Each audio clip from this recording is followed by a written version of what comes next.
నమస్కారం వార్తలకి స్వాగతం నా పేరు రవి ముందుగా వార్తల్లోని ముఖ్యాంశాలు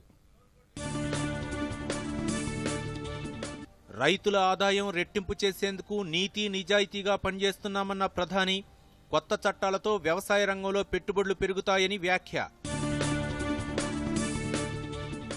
ప్రధాని నరేంద్ర మోదీతో సీఎం కేసీఆర్ భేటీ కేంద్రం నుంచి రాష్ట్రానికి రావాల్సిన నిధులు జీఎస్టీ పరిహారం తదితర అంశాలపై చర్చ సనత్ నగర్లోని ఈఎస్ఐ ఆసుపత్రిలో డయాలసిస్ కేంద్రాన్ని ప్రారంభించిన కేంద్ర మంత్రి కిషన్ రెడ్డి కార్మికుల కోసం అధునాతన వసతులను ఏర్పాటు చేశామని స్పష్టీకరణ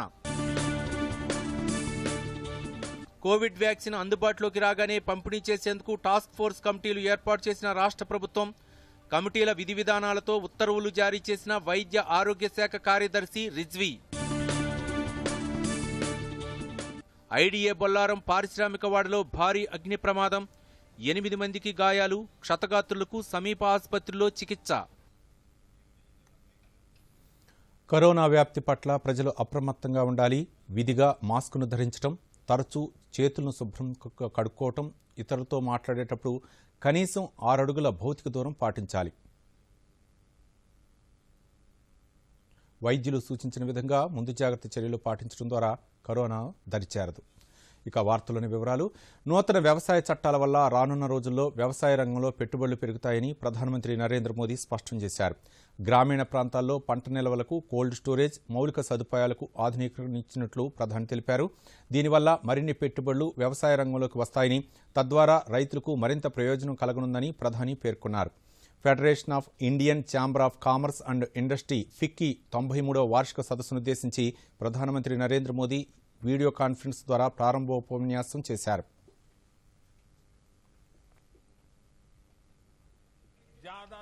ఈ సందర్భంగా ప్రధాని మాట్లాడుతూ వ్యవసాయ మౌలిక సదుపాయాలు ఆహార శుద్ధి పంట నిల్వలు తదితర రంగాల్లో ఉన్న అవరోధాలను నూతన వ్యవసాయ చట్టాలు తొలగిస్తాయని ప్రధాని పేర్కొన్నారు వ్యవసాయ సంస్కరణలతో రైతులకు కొత్త మార్కెటింగ్ సదుపాయాలు అందుబాటులోకి వస్తాయని చెప్పారు గ్రామీణ భారతంలో ఎంతో పరివర్తన కనిపిస్తోందని తమ పంటలను ఆన్లైన్లో విక్రయించే క్రియాశీలక రైతులు ఎంతో మంది ఉన్నారని అన్నారు దేశాభివృద్ధికి గల అవకాశాలు గ్రామీణ ప్రాంతాల్లోనే ఉన్నాయని ప్రధాని పేర్కొన్నారు సాంకేతిక పరిజ్ఞానాన్ని గ్రామీణ ప్రాంతాల్లోని పేద ప్రజలకు తమ ప్రభుత్వం అందుబాటులోకి తీసుకొచ్చిందని ప్రధాని తెలిపారు కోవిడ్-19 మహమ్మారి వల్ల కుదేలైన ఆర్థిక వ్యవస్థ వేగంగానే కోలుకుంటోందని చెప్పారు ఆత్మనిర్భర్ భారత్ అభియాన్ వల్ల ప్రతి రంగంలో నైపుణ్యత పెరిగిందని ప్రధాని పేర్కొన్నారు సాంకేతిక పరిజ్ఞానం ఆధారిత పరిశ్రమలతో ప్రతి రంగాన్ని పునరుజ్జీవింపజేసేందుకు ఆత్మనిర్భర్ కార్యక్రమం తోడ్పడుతుందని ప్రధాని పేర్కొన్నారు पहले हमने ही ऐसी दीवारें देखी हैं अब ये सभी दीवारें हटाई जा रही हैं सभी अड़चनें हटाई जा रही हैं इन दीवारों के हटने के बाद इन रिफॉर्म्स के बाद किसानों को नए बाजार मिलेंगे नए विकल्प मिलेंगे उन्हें टेक्नोलॉजी का ज्यादा लाभ मिलेगा देश का कोल्ड स्टोरेज इंफ्रास्ट्रक्चर आधुनिक होगा इन सब से कृषि क्षेत्र में ज्यादा निवेश होगा आज भारत का एग्रीकल्चर सेक्टर पहले से कहीं अधिक वाइब्रेंट हुआ है आज भारत के किसानों के पास अपनी फसल मंडियों के साथ ही बाहर भी बेचने का विकल्प है आज भारत में मंडियों का आधुनिकीकरण तो हो ही रहा है किसानों को डिजिटल प्लेटफॉर्म पर फसल खरीदने बेचने का भी विकल्प दिया है इन सारे प्रयासों का लक्ष्य यही है कि किसानों की आय बढ़े देश का किसान समृद्ध हो जब देश का किसान समृद्ध होगा तो देश भी समृद्ध हो दिसंबर आते आते स्थिति बहुत बदली हुई नजर आ रही है हमारे पास जवाब भी है और रोड मैप भी है आज जो इकोनॉमी के इंडिकेटर्स हैं वो उत्साह बढ़ाने वाले हैं हौसला बढ़ाने वाले हैं संकट के समय देश ने जो सीखा है उसने भविष्य के संकल्पों को और दृढ़ किया है। సీఎం కేసీఆర్ ఢిల్లీ పర్యటన బిజీగా సాగుతోంది. ప్రధానమంత్రి నరేంద్ర మోదీతో భేటీ అయిన కేసీఆర్ రాష్ట్రానికి కేంద్రం నుంచి రావాల్సిన నిధులు, జీఎస్టీ పరిహారం తదితర అంశాలపై చర్చించినట్లు సమాచారం. రాష్ట్ర విభజన చట్టంలోని పలు అంశాలను కూడా కేసీఆర్ ప్రధాని దృష్టికి తీసుకెళ్లినట్లు తెలుస్తోంది. అంతకుముందు కేసీఆర్ కేంద్ర పౌర విమానయాన శాఖ మంత్రి హర్దీప్ సింగ్ పూరిని కలిశారు. రాష్ట్రంలోని 6 దేశీయ విమానాశ్రయాల అభివృద్ధికి సహకరించాలని కేంద్ర మంత్రిని కేసీఆర్ కోరారు.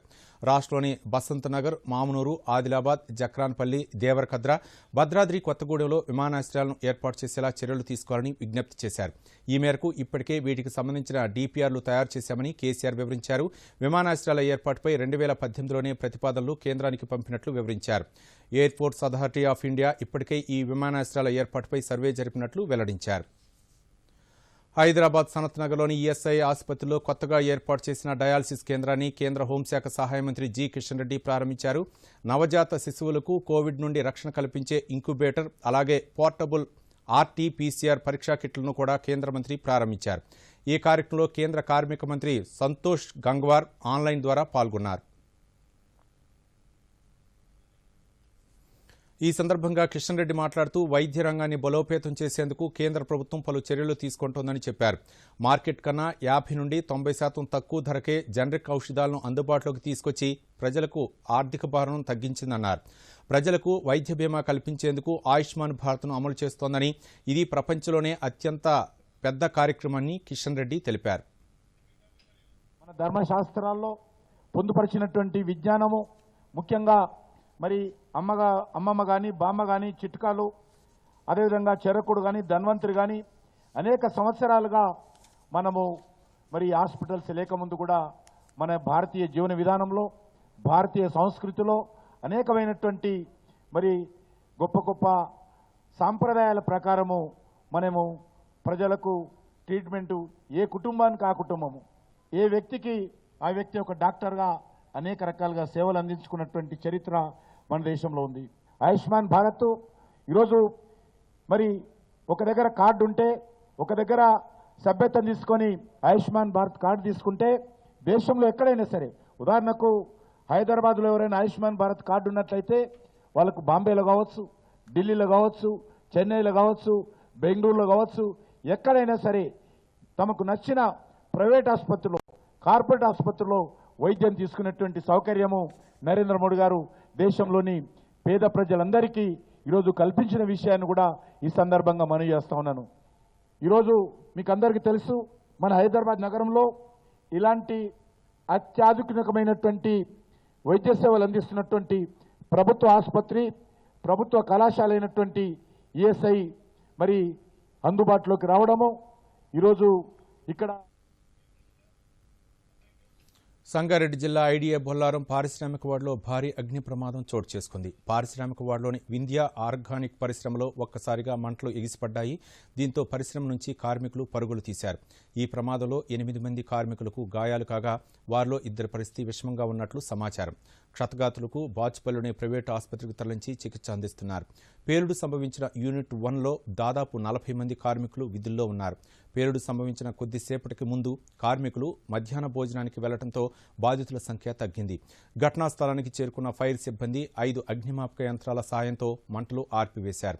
ఈ పేలుడు ధాటికి పరిశ్రమ పైకప్పు పూర్తిగా ఎగిరిపోవడమే కాకుండా సమీపంలో ఉన్న ఇతర భవనాల అద్దాలు ధ్వంసమయ్యాయి.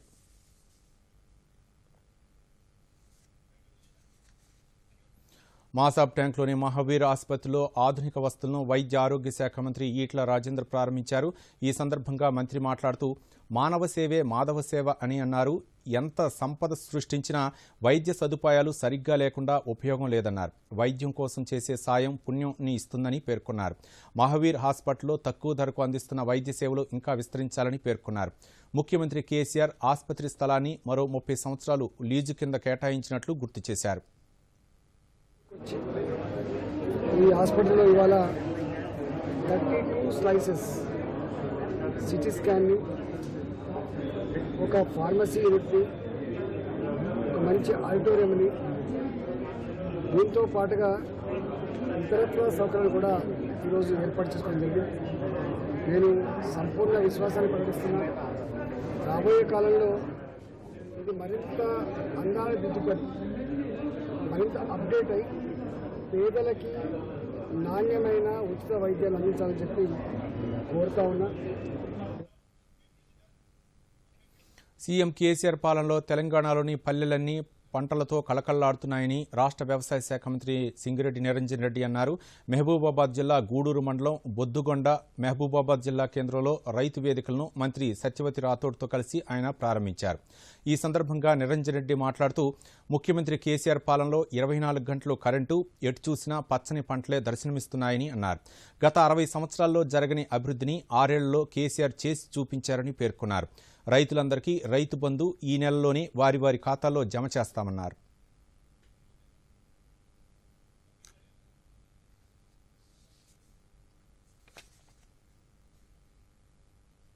గ్రామానికి అవసరమైనటువంటి సకల సదుపాయాలు ఉన్నటువంటి అన్నీ కూడా సమీకృతంగా ఒకటే ఆవరణలో ఏర్పాటు చేసే విధంగా ఇవన్నీ రూపుదిద్దినందుకు జిల్లా యంత్రాంగానికి నా అభినందనలు తెలియజేస్తున్నాను. అవుతున్నటువంటి కల్లాలు, జరుగుతున్నటువంటి కొనుగోళ్లు, ఎక్కడికక్కడ ఏ ఊరికి ఆ ఊరి బయట ఏడ చూసినా కూడా కొలతలతో ధాన్య ప్రాసులన్నీ కూడా సంచులను ఎక్కించి లారీల అమ్మాలను మోసుకుంటూ ఎటు చూసినా కూడా పచ్చదనంతో పంటలతోనే ఇలా పల్లె సీమలన్నీ కూడా కనిపిస్తున్నాయి. టీఎస్ ఐపాస్కు తెలంగాణ పర్యాటక శాఖ సేవలను అనుసంధానం చేయడం ద్వారా ప్రజలకు మరిన్ని సేవలు అందుబాటులోకి వస్తాయని రాష్ట్ర పర్యాటక శాఖ మంత్రి వి శ్రీనివాస్ గౌడ్ అన్నారు. హైదరాబాద్ టూరిజం ప్లాజా హోటల్లో టీఎస్ ఐపాస్ వెబ్ పోర్టల్ ద్వారా పర్యాటక శాఖ సేవలను ఆయన ప్రారంభించారు. ఈ సందర్భంగా మంత్రి మాట్లాడుతూ నూతన విధానం ద్వారా హోటళ్లు, ట్రావెల్ ఏజెన్సీ, ఈవెంట్స్ అనుమతులతో పాటు రెన్యువల్ త్వరితగతిన జరుగుతాయన్నారు. రాష్ట్ర పరిశ్రమల, ఐటీ శాఖల ముఖ్య కార్యదర్శి జయేష్ రంజన్ మాట్లాడుతూ టీఎస్ ఐపాస్ ద్వారా అనుమతులు చాలా సులభమయ్యాయని అన్నారు. గత 6 సంవత్సరాల్లో చాలా కంపెనీలకు అనుమతులు ఇచ్చామని గుర్తు చేశారు. రాష్ట్రాన్ని పర్యాటకంగా అభివృద్ధి చెందిస్తామన్నారు. కేంద్ర ప్రభుత్వం సూచనల మేరకు రాష్ట్ర వ్యాప్తంగా కోవిడ్ వ్యాక్సిన్ పంపిణీకి వైద్య ఆరోగ్య శాఖ ఆధ్వర్యంలో పూర్తి స్థాయిలో చర్యలు తీసుకుంటున్నారు. జనవరి నెల నుంచి వ్యాక్సిన్ను పంపిణీ చేసే అవకాశం ఉండటంతో ఇందుకు సంబంధించి ప్రత్యేక కమిటీలను ఏర్పాటు చేశారు. ఇందులో రాష్ట్ర స్టీరింగ్ కమిటీతో పాటు స్టేట్, జిల్లా, మండల స్థాయి టాస్క్ ఫోర్స్ కమిటీలు వ్యాక్సిన్ పంపిణీని పర్యవేక్షించనున్నాయి. మొదటి విడతలో వైద్యులు, ఇతర ఆరోగ్య సిబ్బంది, అంగన్వాడీలకు వ్యాక్సిన్ పంపిణీ చేసే అవకాశం ఉంది. వ్యాక్సిన్ కేంద్రాల ఏర్పాటు, వ్యాక్సిన్ పంపిణీకై వైద్య సిబ్బందికి ప్రత్యేక శిక్షణ ఇచ్చేందుకు ఈ కమిటీలు తగు చర్యలు తీసుకుంటాయి. కోవిడ్-19 నియంత్రణకు ప్రత్యేక చర్యలు తీసుకుని వైరస్ వ్యాప్తి చెందకుండా ప్రజలను చైతన్యపరుస్తున్నట్లు కరీంనగర్ జిల్లా రామడుగు మండల అభివృద్ధి అధికారి ఎన్ఆర్ మల్హోత్రా అన్నారు. మండలంలో చాలా తక్కువ సంఖ్యలో కరోనా పాజిటివ్ కేసులు నమోదైనట్లు వివరించారు. ఉపాధి హామీ పనులు జరిగే ప్రాంతాల్లో ప్రత్యేక జాగ్రత్తలు చేపట్టడంతో పాటు మాస్కులను ధరించడం, చేతులను సబ్బుతో కడుక్కోవడం, 2 గజాల సామాజిక దూరం పాటించే విధంగా చర్యలు చేపట్టినట్లు మల్హోత్రా తెలిపారు. కేంద్ర, రాష్ట్ర ప్రభుత్వాల సూచనల మేరకు ఏప్రిల్, మే నెలల్లో సమావేశం నిర్వహించి కరోనాపై ప్రత్యేకంగా గ్రామాల్లో ప్రజలకు అవగాహన కల్పించినట్లు తెలిపారు.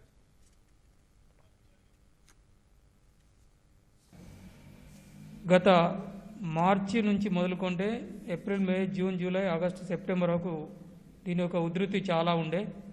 దీనికి సంబంధించి మా రామడుగు మండలం లోపల చాలా ప్రికాషన్స్ తీసుకున్నాం. ఏప్రిల్, మే, జూన్ మాసం లోపల ఎక్కువ విజృంభిస్తున్న సమయం లోపల మేము ఖచ్చితంగా ప్రతి సమావేశాన్ని మేము దాన్ని ఒక వేదికగా ఉపయోగించుకొని అవగాహన కల్పించడం, ప్రతి వ్యక్తికి శానిటైజర్ ఉపయోగించడం, మాస్క్ ధరించడం, తర్వాత ఇంటి వద్ద కూడా శానిటేషన్ తన పరిసరాల చుట్టూ ముందస్తు జాగ్రత్తగా క్రౌడ్ జరగకుండా మాస్కులు తప్పనిసరి. మేము కొన్ని గ్రామాల లోపల ధరించిన వాళ్లకు 500 పెనాల్టీ కూడా విధించిన సందర్భాలు ఉన్నాయి. గోపాల్ లోపల, దేశరాయపల్లి, అక్కడక్కడ. సో పబ్లిక్లో కూడా ఈ మధ్యన సెకండ్ వేవ్ వస్తుందనేది కూడా చాలామంది కల్పిస్తున్నాం. దానికి కొద్దిగా భయంగానే ఉన్నారు కాబట్టి వాళ్ళకు కూడా అలర్ట్గా ఉంటున్నారు. పబ్లిక్ కూడా చెప్పింది పాటిస్తున్నారు. మాస్కులు పాటిస్తాం, సామాజిక దూరాన్ని పాటింపజేస్తాం. రాజీ మార్గమే రాజమార్గమనే నినాదంతో జాతీయ న్యాయ సేవా సంస్థ ఇచ్చిన పిలుపు మేరకు వరంగల్లో జాతీయ లోక్ అదాలత్ నిర్వహిస్తున్నామని జిల్లా ప్రధాన న్యాయమూర్తి నండికొండ నరసింగరావు అన్నారు. ఉమ్మడి జిల్లా వ్యాప్తంగా 18 బెంచ్లను ఏర్పాటు చేశామని అన్నారు. భూ తగాదా కేసులు, రోడ్డు ప్రమాద బాధితుల ఇన్సూరెన్స్ తదితర 1500 కేసులు రాజీ పడే విధంగా చర్యలు చేపట్టామని ప్రధాన న్యాయమూర్తి అన్నారు.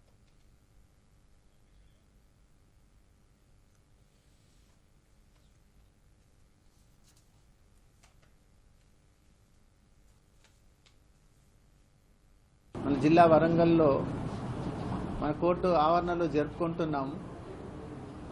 ఈ సందర్భంగా మనము 18 బెంచ్లు అనేటువంటిది నిర్వహించడం జరుగుతోంది. ఇది వరకు 517 కేసులు మేము పరిష్కరించడం జరిగింది వర్చువల్గా. ఈ రోజుకి 1500 కేసులను మేము గుర్తించడం జరిగింది, ఏవైతే రాజీ పడే యోగ్యమైనటువంటి కేసులను.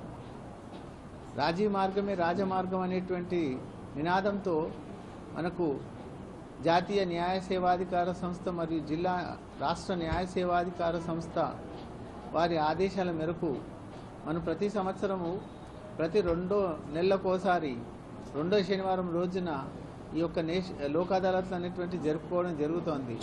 స్కిట్స్ ద్వారా మరియు పాటల ద్వారా మేము ప్రజల్లోకి ఈ యొక్క విషయాన్ని తీసుకెళ్లడం జరిగింది. దీంతో పాటు మాకు ఈ యొక్క కేసులు పరిష్కరించుకోవడానికి మా యొక్క న్యాయమూర్తులు మరియు న్యాయవాదులు, bar association members, bar association executive committee మరియు బార్ కౌన్సిల్ మెంబర్లు వారు మాతో పాటు ఉండి ఈ యొక్క కేసులను పరిష్కరించుకునే విధంగా మాకు ఎన్నో. ప్రధానమంత్రి ఉపాధి కల్పన పథకం. ఈ పథకానికి గ్రామీణ పట్టణ ప్రాంత నిరుద్యోగ యువత అర్హులు. సొంతంగా బిజినెస్ పెట్టుకోవాలనుకునే యువతకు 25 లక్షల వరకు రుణం అందిస్తారు. ఈ పథకం కింద చిన్న సూక్ష్మ పరిశ్రమల మంత్రిత్వ శాఖ ఆధ్వర్యంలో నడుస్తోంది. భద్రాద్రి కొత్తగూడెం జిల్లాలో అద్భుతంగా అమలవుతున్న PMEGPపై దూరదర్శన్ అందిస్తున్న ప్రత్యేక కథనాన్ని చూద్దాం. నిరుద్యోగులకు ప్రధానమంత్రి ఉపాధి కల్పన పథకం ఎంతో చేయూతనిస్తోంది. భద్రాద్రి కొత్తగూడెం జిల్లా చుంచుపల్లి మండలం రుద్రంపూర్ గ్రామానికి చెందిన శైలజ ప్రధానమంత్రి ఉపాధి కల్పన పథకం కింద పేపర్ ప్లేట్స్ తయారీ యూనిట్ పరిశ్రమను స్థాపించింది. ఇందుకుగాను రుద్రంపూర్లోని యూనియన్ బ్యాంక్ నుండి 10 లక్షల రూపాయల రుణం తీసుకుంది. దీంతో పరిశ్రమను స్థాపించి దాదాపు 10 మందికి ఉపాధి కూడా కల్పిస్తోంది. ఈ పథకం కింద రుణం కోసం దరఖాస్తు చేసుకోవాలంటే కనీసం 18 ఏళ్లు నిండి ఉండి 8వ తరగతి పాస్ అయి ఉండాలి. అదేవిధంగా ఇదివరకు కేంద్ర పథకాల ద్వారా ఎటువంటి లబ్ధి పొందకుండా ఉండాలి. స్వయం సహాయక సంఘాల ద్వారా లబ్ధి పొందని వాళ్లే ఈ పథకానికి అర్హులు. కొత్త ఐడియాలతో ముందుకు వచ్చే యువతకు ఇది మంచి అవకాశమని చెప్పవచ్చు. మొత్తం పెట్టుబడిలో 10% లబ్ధిదారుడే భరించాలి. మిగతా 90% రుణం బ్యాంక్ ఇస్తుంది. ప్రధానమంత్రి ఉపాధి కల్పన పథకం ద్వారా పేపర్ ప్లేట్స్ తయారీ యూనిట్ ప్రారంభించామని, తమలాంటి నిరుద్యోగులకు ఇది సువర్ణ అవకాశమని నిర్వాహకులు శంకర్ తెలిపారు. మేము PMEGPY నుంచి 10 లక్షల లోన్ తీసుకున్నాం. యూనియన్ బ్యాంక్ వారు మాకు ఆర్థిక సాయం అందించారు. ఈ PMEGPY పథకం చాలా నిరుద్యోగులకు మంచి చేయూతనిస్తుంది. బ్యాంకు వాళ్ళు కూడా మాకు మంచి చేయూతనిచ్చారు. ఈ పథకం కింద సెల్ఫ్ ఎంప్లాయ్మెంట్ కింద మేము కూడా ఒక 10 మందికి నిరుద్యోగులకు మేము చేయూతనిస్తున్నాము.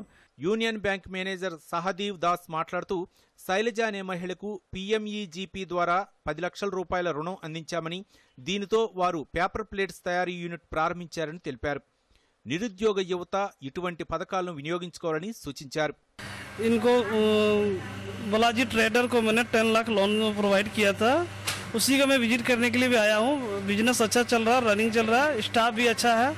10-15 स्टाफ एक्चुअली काम कर रहा है. रनिंग अच्छा है, सोशल डिस्टेंस मेंटेन कर रहा है और मुझे अच्छा लगा. కరోనా సమయంలో ఎక్కడా పని దొరకలేదని, అటువంటప్పుడు ఇక్కడ తమకు పని దొరకటం చాలా సంతోషంగా ఉందని కూలీలు తెలిపారు. మాకు ఈ కరోనా టైంలో లాక్డౌన్లో ఏం పని లేకపోయినా ఇలాంటి కొన్ని ఫెసిలిటీస్ మాకు ఉపయోగపడుతున్నాయి. చాలా నిరుద్యోగ యువకులకు ఇలాంటి మరెన్నో అవకాశాలు ఇచ్చి ఇలాంటి నెలకొల్పి ప్రభుత్వం సహకరించి మాలాంటి నిరుద్యోగులకు ఉపాధి కల్పించాలని, ఇలాంటి మరెన్నో ప్రభుత్వ పథకాలన్నీ నిరుపేదలకు ఉపయోగపడేలా, జనాభా నిరుద్యోగులు లేకుండా ఇలాంటి పని వృత్తి చూపెట్టి నిరుద్యోగ ప్రజలను కాపాడాలని, వాళ్ళ కుటుంబాలను సహకరించాలని కోరుకుంటాను. ఈ కరోనా టైంలో ఏం పని లేదు, అయితే ఈ ఫ్యాక్టరీ దగ్గర పని చేస్తానికి వచ్చినామండి. నెలకి 8,000 ఇస్తున్నారు. ఇది మాకు తినడానికి బాగున్నది. కేంద్ర ప్రభుత్వం నిరుద్యోగుల కోసం ఎన్నో పథకాలను ప్రవేశపెడుతోంది. వీటిని యువత సద్వినియోగం చేసుకోవాలని అధికారులు కోరుతున్నారు. Bureau report, Doordarshan news. సికింద్రాబాద్లోని ఈఎంఈ ఇండోర్ స్టేడియంలో కన్నుల పండుగగా పాసింగ్ అవుట్ పెరేడ్ జరిగింది. Military college of electronics and mechanical engineering ఎంసీఈఎంఈలో technical entry scheme TES course పూర్తి చేసుకుని లెఫ్టినెంట్ ర్యాంకులో ఆర్మీలో చేరనున్న 30 మంది క్యాడెట్లు ఈ పెరేడ్లో పాల్గొన్నారు. MCEME commandant lieutenant general TSA Narayanan పరేడ్ను సమీక్షించి క్యాడెట్ల నుంచి గౌరవ వందనం స్వీకరించారు. టీఎస్ కోర్సులో ప్రతిభ కనబరిచిన క్యాడెట్లకు ఆయన ట్రోఫీలు బహూకరించారు. Ladies and gentlemen, Brigadier Amit Kumar, Commander, Cadets Training Wing, Secunderabad.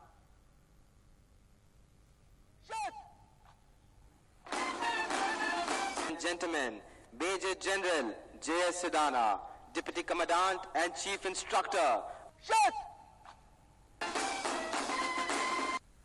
Ladies and gentlemen, today's reviewing officer, Lieutenant General T.S.A. Narayanan, Commandant, Military College of Electronics and Mechanical Engineering, is Amit Saz.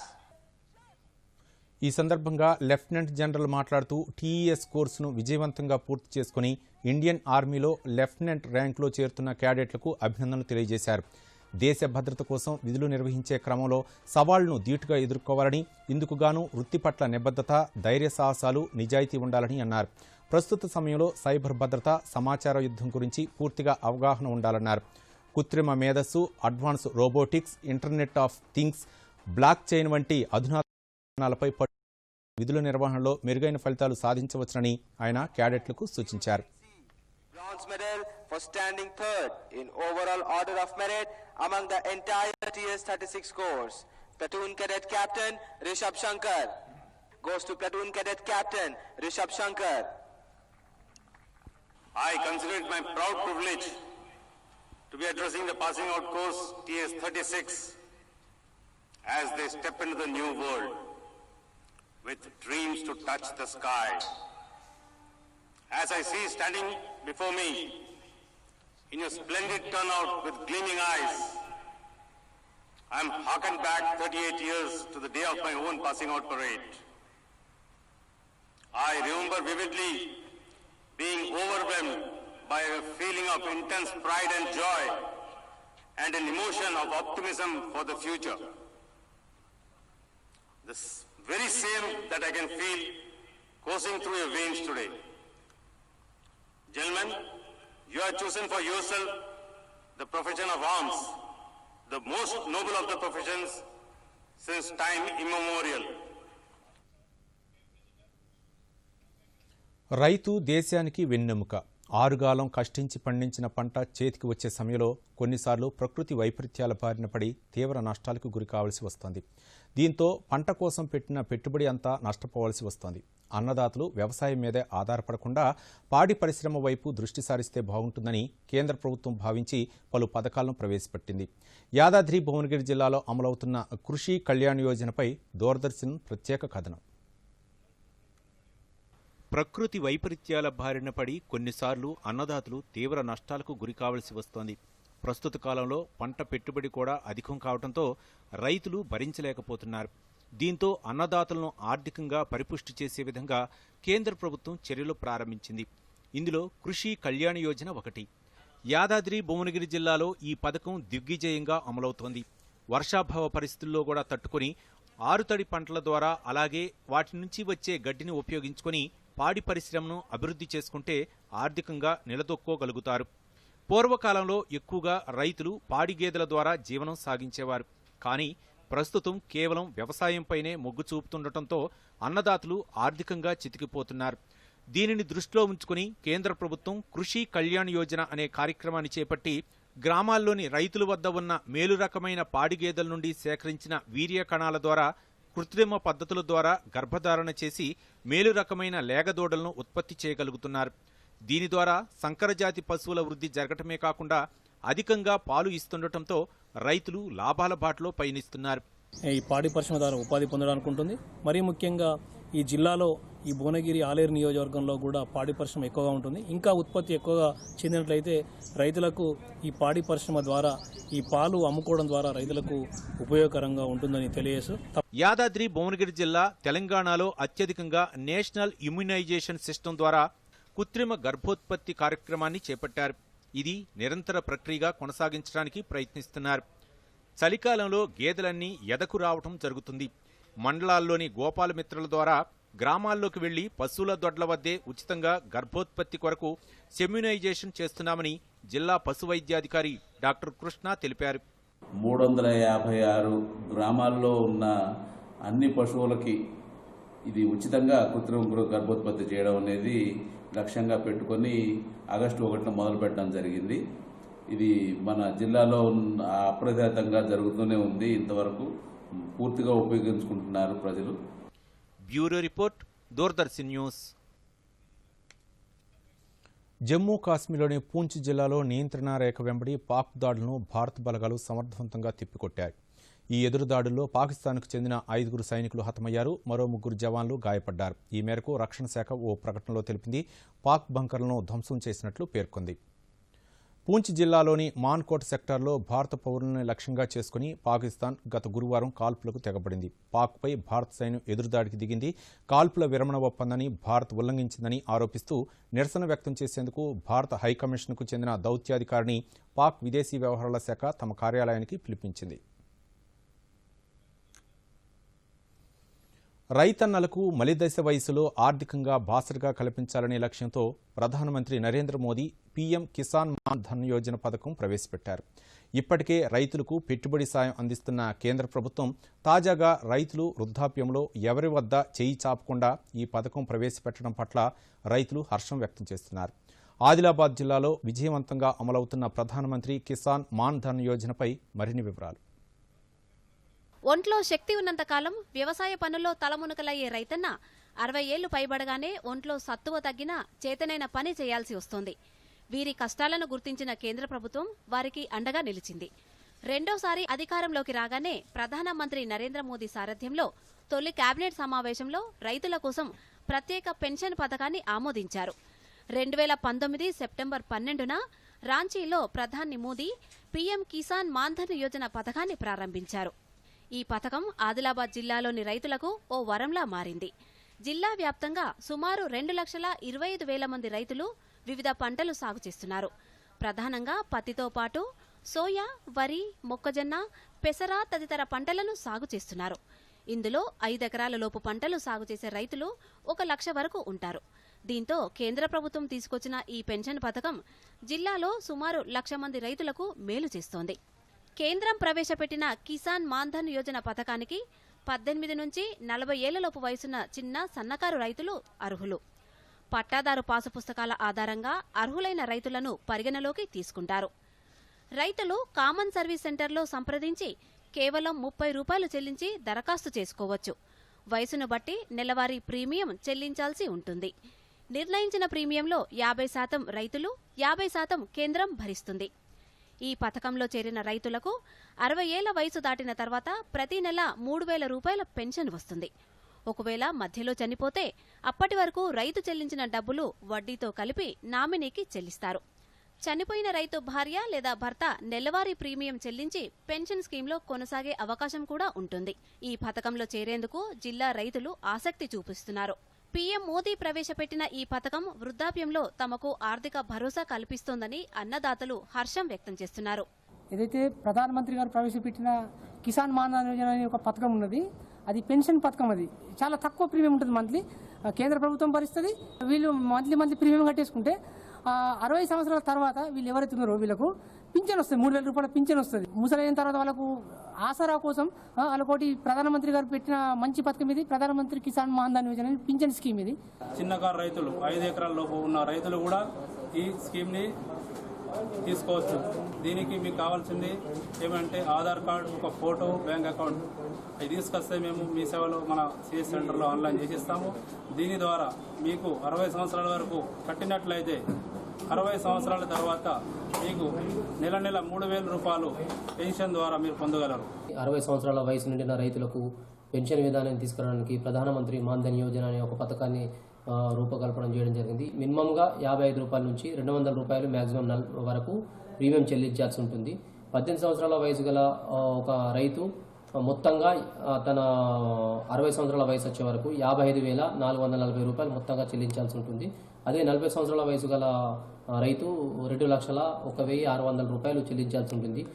Bureau report, Doordarshan news. మరోసారి ముఖ్యాంశాలతో ఈ వార్తల్ని ముగిద్దాం. నమస్కారం. దూరదర్శన్ యాదగిరి వార్తలు ఇప్పుడు social మీడియాలో చూడొచ్చు. YouTube అయితే DD న్యూస్ తెలంగాణ, ట్విట్టర్ వేదికగా తెలంగాణ DD న్యూస్, అదే ఫేస్బుక్ అయితే @DD యాదగిరి న్యూస్లో వీక్షించవచ్చు.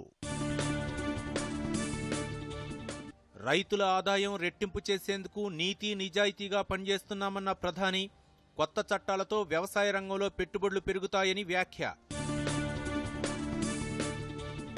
ప్రధాని నరేంద్ర మోదీతో సీఎం కేసీఆర్ భేటీ, కేంద్రం నుంచి రాష్ట్రానికి రావాల్సిన నిధులు, జీఎస్టీ పరిహారం తదితర అంశాలపై చర్చ. సనత్ నగర్లోని ఈఎస్ఐ ఆసుపత్రిలో డయాలసిస్ కేంద్రాన్ని ప్రారంభించిన కేంద్ర మంత్రి కిషన్ రెడ్డి, కార్మికుల కోసం అధునాతన వసతులను ఏర్పాటు చేశామని స్పష్టీకరణ. కోవిడ్ వ్యాక్సిన్ అందుబాటులోకి రాగానే పంపిణీ చేసేందుకు టాస్క్ ఫోర్స్ కమిటీలు ఏర్పాటు చేసిన రాష్ట్ర ప్రభుత్వం, కమిటీల విధి విధానాలతో ఉత్తర్వులు జారీ చేసిన వైద్య ఆరోగ్య శాఖ కార్యదర్శి రిజ్వీ. ఐడిఏ బొల్లారం పారిశ్రామిక వాడలో భారీ అగ్ని ప్రమాదం, 8 మందికి గాయాలు, క్షతగాత్రులకు సమీప ఆసుపత్రిలో చికిత్స.